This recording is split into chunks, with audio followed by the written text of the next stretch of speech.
Ladies and gentlemen, most people will realize how cyberbullying and online harassment is in our lives. It's happening when we believe something normal.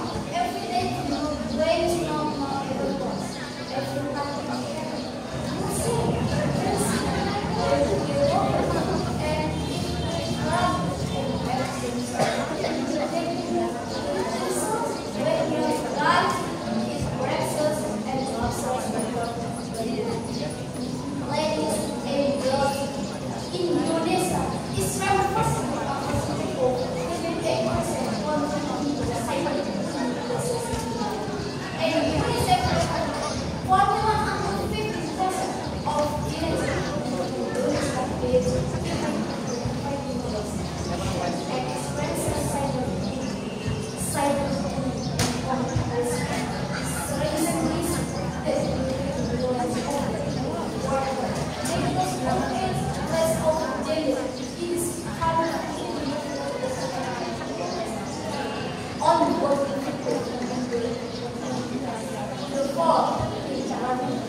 Stop bullying in all its forms.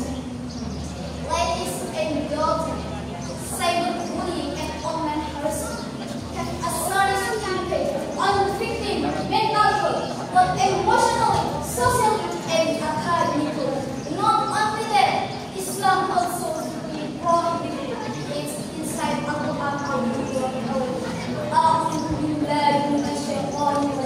Bismillahirrahmanirrahim.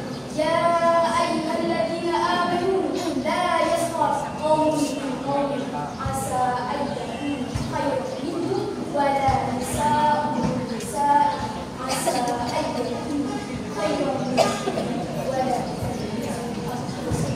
wa la tanabazu bi'ismi al-fusuq ba'da al-iman wa man lam yatub fa ulaika hum in ayat explaining what's being taught and another with Batman's wars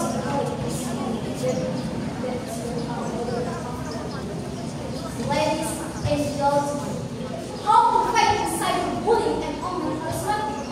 First and foremost, we must recognize the cyberbullying take many forms, including physical and verbal, can happen anywhere from school, workplace, and even online platforms. So, every anyone and somebody goes by bullying. It's essential that we educate ourselves and other different types of bullying. Second, we must promote empathy and kindness in our interaction with others.